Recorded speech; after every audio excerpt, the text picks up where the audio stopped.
Okay, let's chat about vertigo and what might be going on at a deeper level.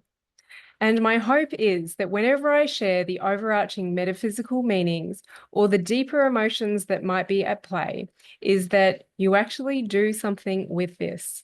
I want to take you beyond the simplicity of awareness and dive deeper into processing your emotions.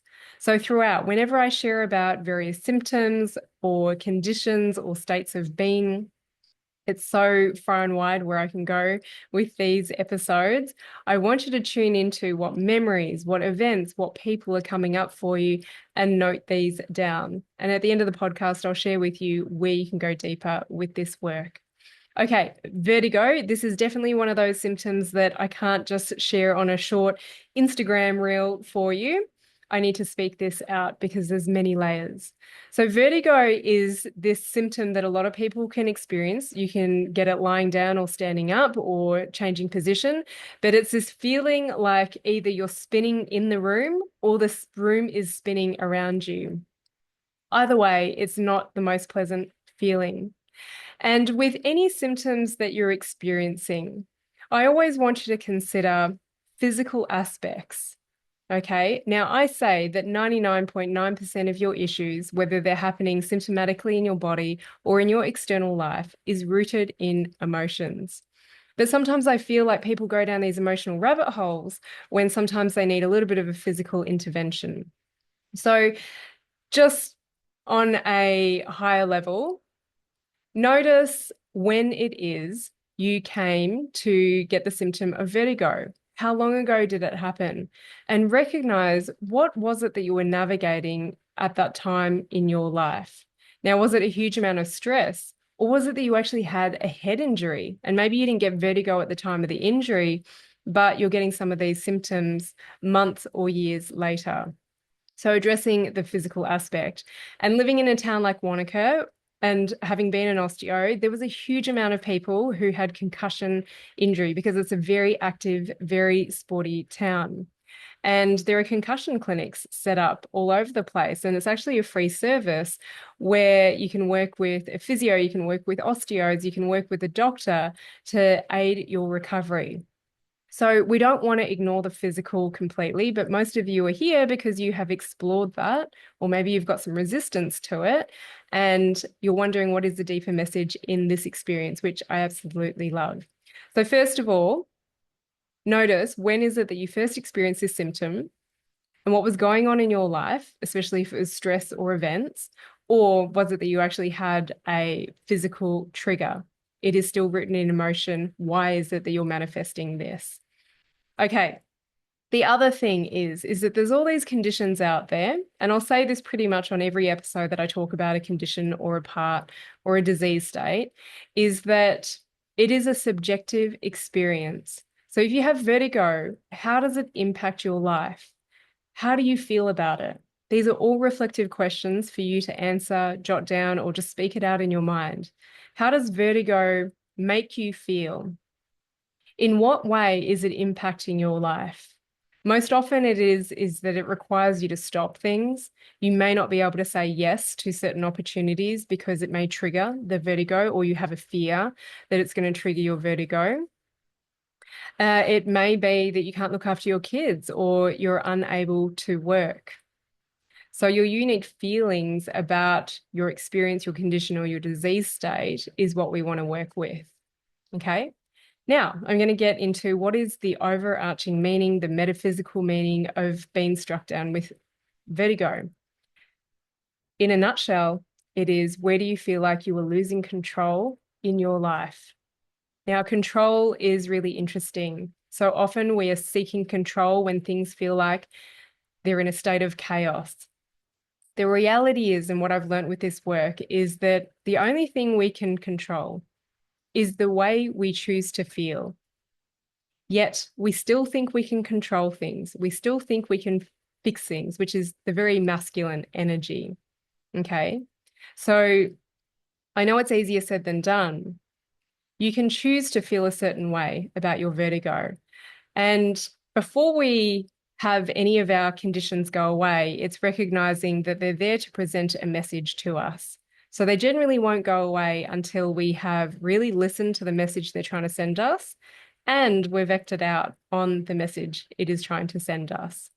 So where is it that you feel like your life is out of control? But the work is not to try and control it. It is to sit with this feeling and work with deciding when it feels right to change the way you feel. Now, I teach people how to process emotions. I teach people how to process on their condition, their state of well-being and how it's personally affecting them to be able to get these answers. But I have more for you, okay? So some people say I've got vertigo only on the right side or only on the left side. And whenever someone says I've got predominantly left side or predominantly right-sided issues, this is where I actually tap into masculine and feminine energetics. Now, this may go over the head of some of you, but the way I'm going to speak about this in really simplistic terms is it's not necessarily about issues with men or issues with females in your life. It's more to do with the energy of what is within. And we all contain masculine and feminine energy. Now, I actually think I have a podcast from way back. If you search it, it's called like the energetics behind one-sided body issues. And I use a few different examples, and I'll also share how you can get access to a resource to dive deeper into this. If you have issues mainly with right-sided vertigo, there is something telling you that you're losing control around the masculine structure. Masculine energy is about the doing, the physical, the being active. And so many people kind of have this refute against masculine structure, doing, and routine. But what I'd love to say is that we need the masculine structure, but it is about keeping it so simple. So what are the things you've got to do? What are the things, routines that you might need to implement that serve you at this time of your life? Where is it that you feel like you don't have control around that? Maybe because you feel like your symptoms are dictating what is going to happen throughout the day and you don't know what to expect. Okay. If you have more left-sided vertigo, it's speaking to you in the sense of the feminine energy. Now, in a nutshell, I call the feminine energy your emotional expression, your creativity, your intuition. And what I've got to trust is when I'm sharing this with you is that what needs to land will land depending on where you're at on your journey. So just notice if any memories or feelings come up, because quite often with my work, your body will always hear it, even if your mind can't comprehend it. So where is it that you feel like you don't have control over the feminine? Not that we can ever control the feminine or our masculine, and just tune into that. Okay, so that may or may not make sense to you. Now, one additional thing that I want to bring in regards to vertigo is that I also do a lot of constitutional work with people. So it is, what is this person's unique makeup and their true nature? Which means it's going to dictate how we're going to interact and respond to emotional work, but it is also going to give us an indication of what medical predispositions one might have. So generalizing this, if you are someone who is quite lean and tall, you don't tend to put on weight no matter how much you eat. There's a lot of other qualities I could list out, but I won't go into it. But the very sort of like lean, fair-skinned, wiry type build people, they tend to have the elements of air and space that really drive them, so to speak. And vertigo is one of their medical predispositions, or what I would say is actually an early sign or symptom that their body is going out of balance. So what's some other indications where you might go, oh my gosh, this wasn't so much about emotional, but my constitution is out of balance, or I'm a little bit excess. So actually I will go into some other qualities of this particular constitution. You might be tall and lean, not put on much weight. You might have a tendency towards anxiety and worry or fear. You might be someone who's actually a very light sleeper and sensitive to noises.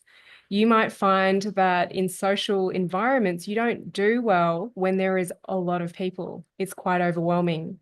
And so your tendency or your response will be to get overwhelmed and then shut down, Don't contact anyone, don't respond to the messages. You just go into a little hole. You just don't know how to move.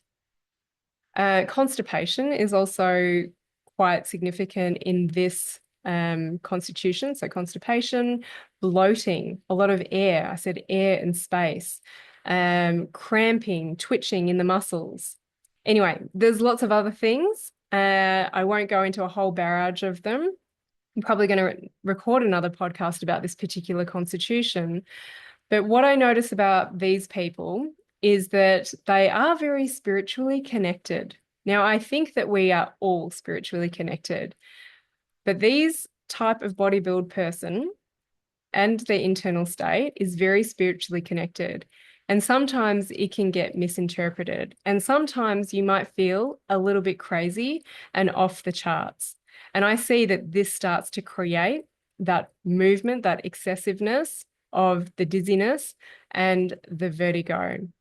So this is just an additional layer for some of you that might land, is that you might be dancing between this very human world and the spiritual world, or just opening your mind and tapping into other things, other realms, and how we are connected. But you might feel that that's a little bit uncomfortable until you find your space and your people that you can talk to about this. Okay, so that is my take on vertigo. And again, everyone's experience is unique. You'll resonate with this if you do. And my hope is that when you hear overarching metaphysical meanings or emotions start to come up, is that the next step you take is that you work with these emotions. You work with understanding yourself on a deeper level. So I'll pop a link in the show notes for this. Is going to direct you to a free masterclass, which dives even deeper, because I have a lot of difficulty explaining this information in just, a short period of time. And if you want to learn more about the whole left-sided and right-sided body issues, if you predominantly experience left or right side, then when you scroll down the page, there's an offer called the Gateway Experience, where you'll actually get access to a bunch of masterclasses to help you give insight into your emotional patterns. And you'll be able to dive deeper to find out about these constitutions. You'll learn a little bit about processing your emotions as long as you feel safe. So go and check that out if you're interested to actually take the next step beyond awareness. Grab that free masterclass, the missing link, have a look at the page, and if it feels right, take that next step.